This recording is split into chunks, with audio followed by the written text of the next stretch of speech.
الصبح، مش كده؟ ده واحد. اتنين، لازم استثمر افكار اللي موجوده.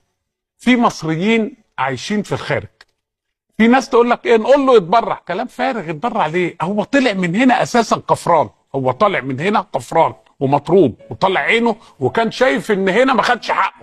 يطلع بره لما يبقى معاه فلوس اقول له تعالى اتبرع بيها ليا انا وانا نايم هنا على وداني؟ ايه الكلام الفارغ ده؟ ضد المنطق. نقول له ايه بقى؟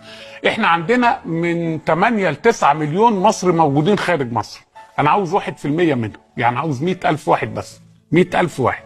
نعمل منطقه تكون سكنيه بجد، مش زي الكلام الفارغ اللي عمله وزير الاسكان، مدينا قصايص في حتت كده. نيجي منطقه اللي هي طرح الاراضي للمصريين، منطقه بالكامل، منطقه بالكامل، زي مثلا طريق الواحات غرب اسيوط، الكلام ده 10,000 فدان.